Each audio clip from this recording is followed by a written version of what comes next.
New Billy Bid Prison, one of the toughest prisons in the world.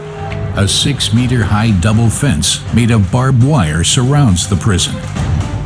Getting through it is virtually impossible. 10 watchtowers also surround the prison complex. They give guards a view of every meter of the fence. Justified naman tayo. I have strict orders to shoot any prisoner attempting to escape. Nag-attempt sila na tumakas. Some have tried, but so far, no one has managed to escape from this prison. Heavily armed security guards at the entrance ensure that nothing can be smuggled into the prison. At the beginning of a shift, the guards search each other. Everyone is banned from carrying cell phones, cash, or cigarettes.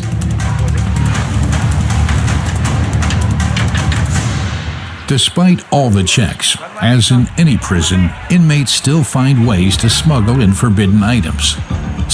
Well, of course they do. Welcome to another episode, everyone.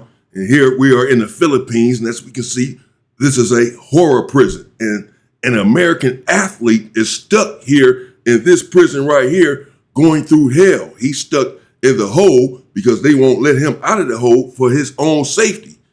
Apparently because he's in another country, and those individuals out there are going to attack him. In fact, he has already gotten into many fights out there, so they have him stuck in a hole, as we're about to see.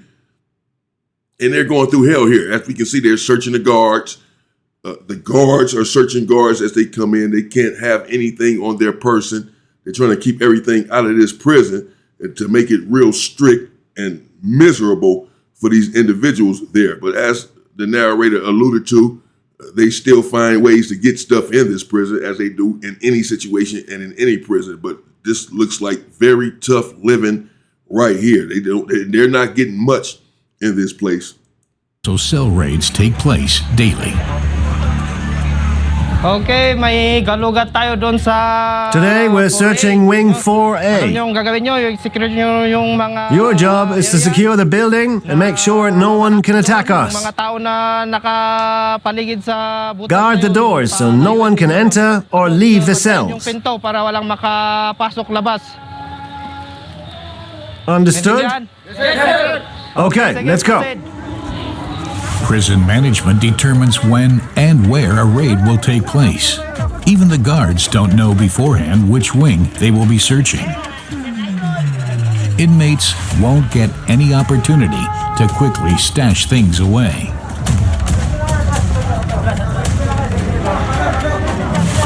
ICAs also assist guards here. First, they clear the cell block.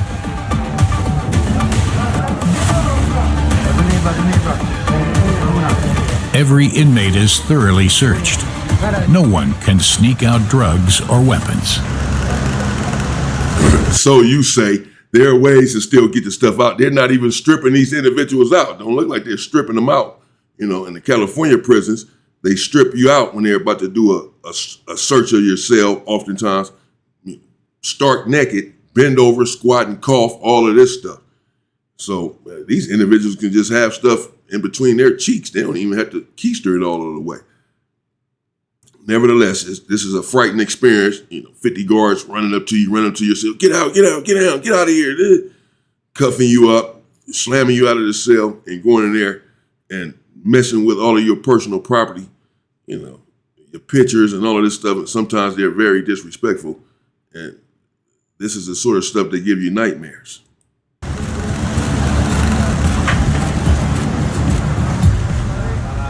Ikaw yung pinakamayor, okay? Cell leader, you stay here to witness the search. Sa mga kubol nyo. No one can then later claim that something was planted on them. The guards are looking for drugs, cell phones, cigarettes, and self-made weapons.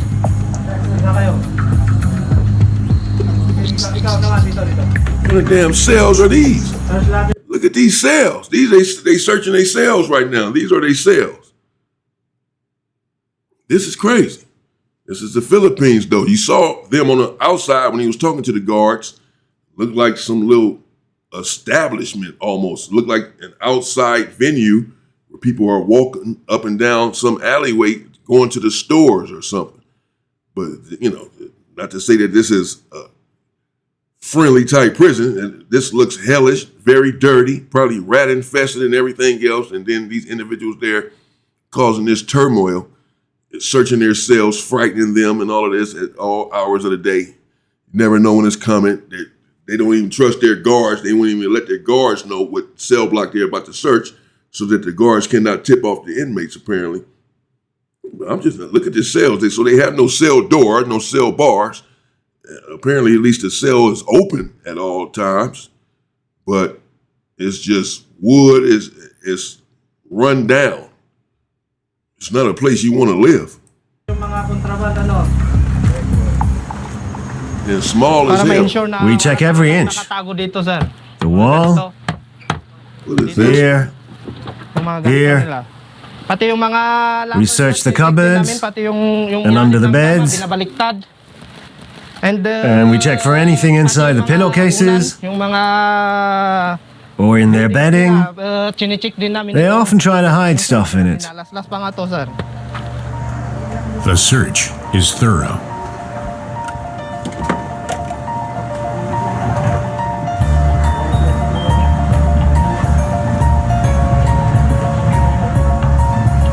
The Ika, in particular, know no mercy.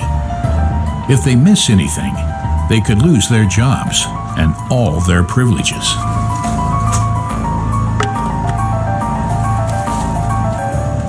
Okay, tapos na yung All right, we're done. Pull out.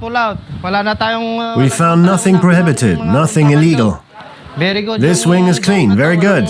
Come on, everybody out. Say, pull out. Nothing was found today. But the ransacked cells clearly demonstrate to inmates who is in charge in this prison.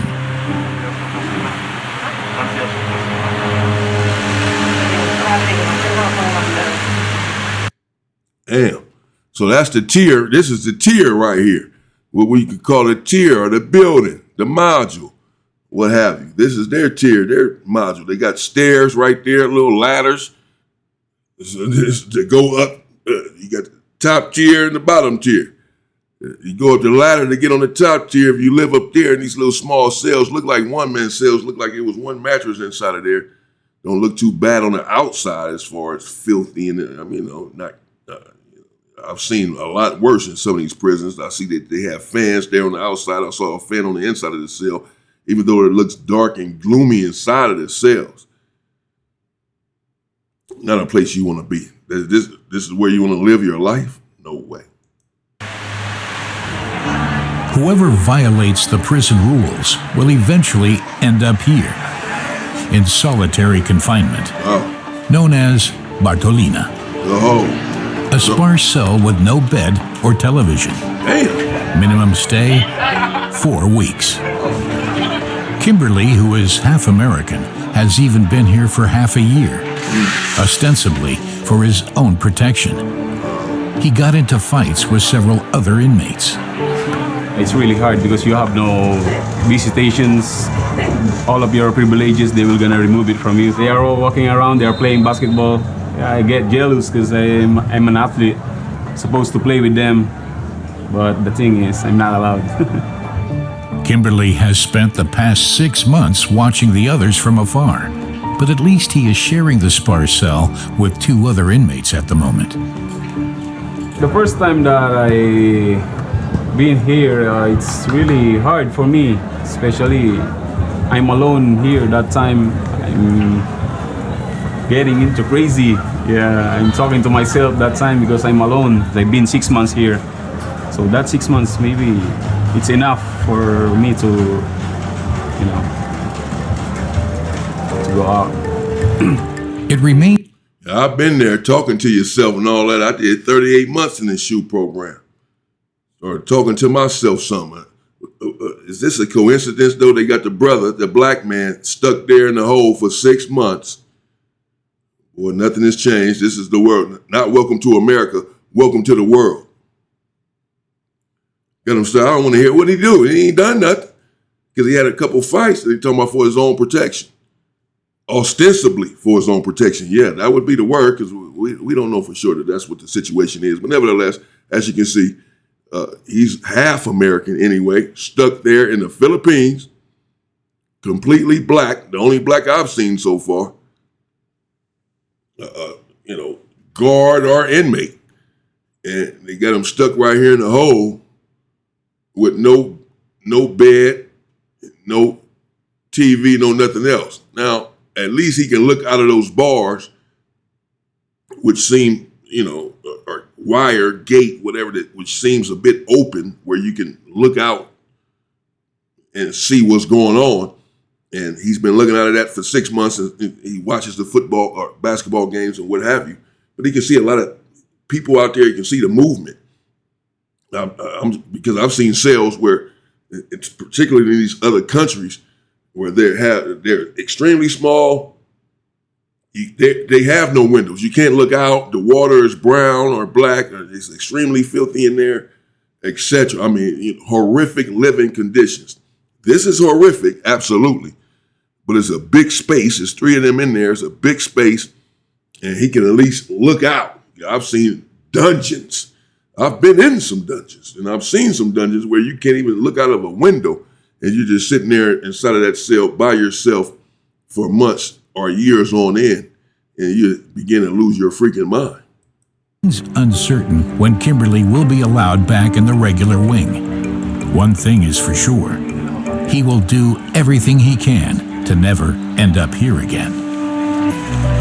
To avoid getting into such a situation in the first place, new arrival Rondell stays in his cell during yard time and starts making friends. One thing unites almost everyone in here. The worst thing is being away from my family. I'm worried about my children. They're suffering because I'm here. Yes, and there's absolutely nothing we can do about it.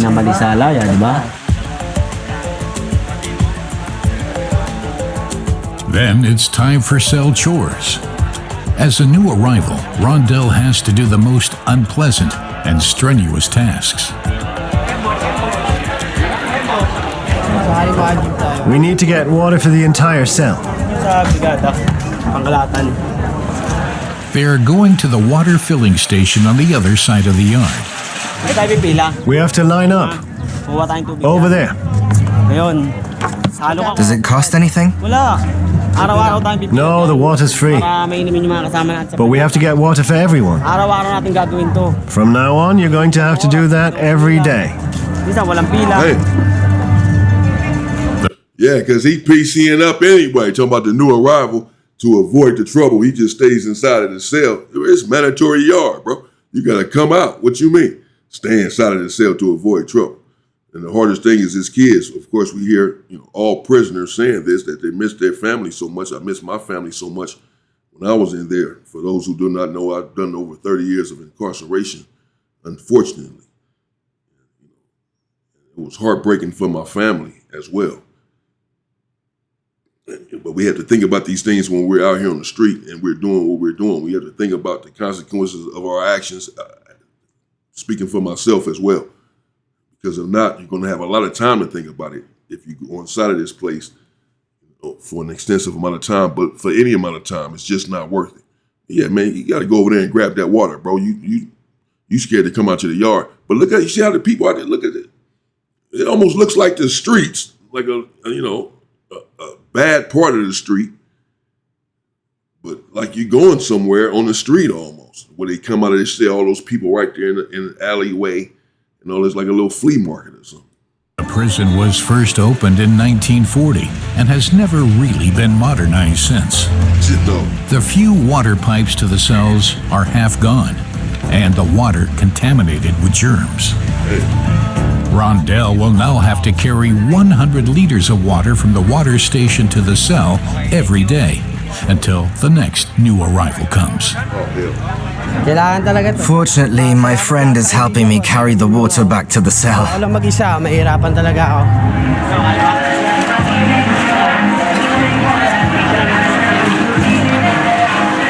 Day time at New Bilibid Prison is coming to an end.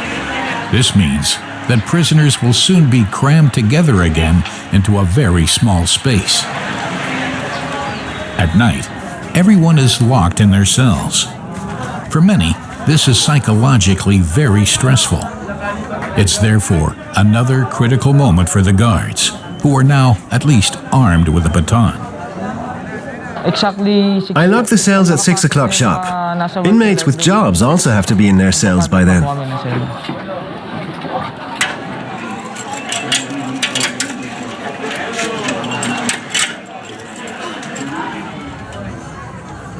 For the inmates, the worst part of the day now begins.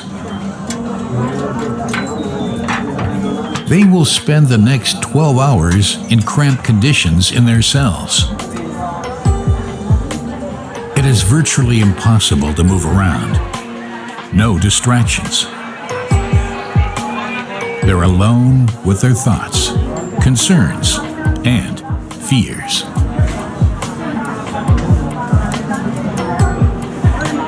New arrival Rondell is learning the hard way. Dang, so they inside of their cells for 12 hours, and they're not one-man cells, at least not this area, this particular block. They're all crammed into the cell. They are crammed inside of the cell, but they're in the cell for 12 hours apparently, and out of the cell for 12 hours. They are out from 6 to 6. And they are in from 6 to 6. They are out from 6 a.m. to 6 p.m. and they are in from 6 p.m. to 6 a.m. You know, of course, there are some places where you never come out of your cell, or you can come out for 1 hour a day or 1 hour a week and all of this sort of stuff. But again, this is horrific living, as we can see. You know, these individuals are missing their loved ones, missing their freedom, and crammed inside of this cell 12 hours a day with multiple individuals with different personalities and different attitudes. It's not fit for human consumption. Life in here is really tough. Things that are easy to do on the outside suddenly become impossible here. And it's so crowded. Many here are lonely. They come from faraway parts of the Philippines and never get visitors. It's not easy.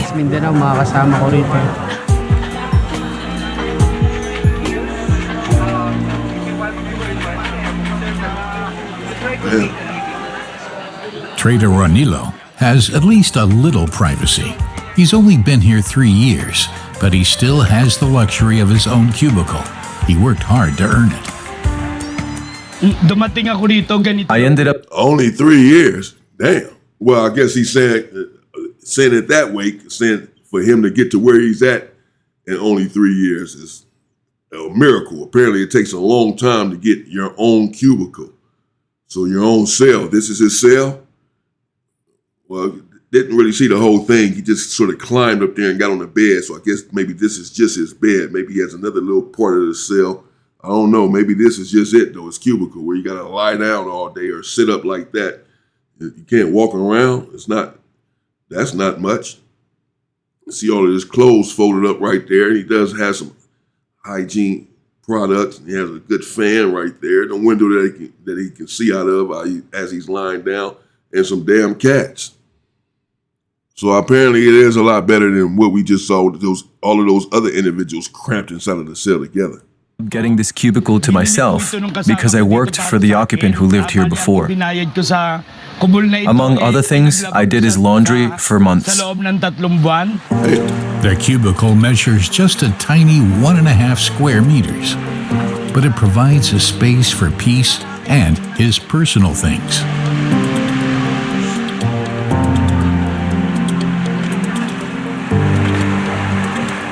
I have a wife and 3 daughters on the outside. They are standing with me.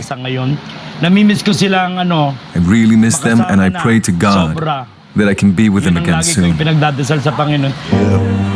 the Philippines, families are...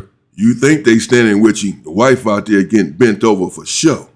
Been in there for 3 years at least? Yeah, you cooked. Well, he's still by your side, though. At least that's good. Very important. Ronilo's most valuable possession are the photos of his children.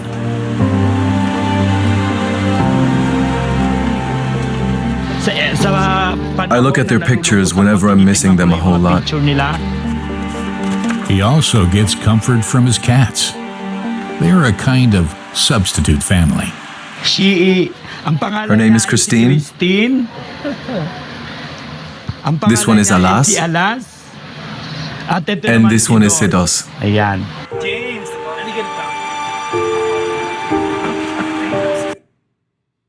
Damn. I guess you need something to keep you going, keep you company in that sort of situation right there. There you have it. Let me know what you think in the comments, man. A horror prison there in the Philippines. The American brother stuck out there, stuck inside of the hole for 6 months. At least it's a big place that he's in, not super crowded. He's there by himself, and then now he has 2 cellies there, 3 of them total inside of that cell. At least they're not cramped in there. He just can't come out and get any freedom, apparently. Can't come out and play any basketball and such. They had to keep him away from the general population. So that's, you hear him say he began to talk to himself.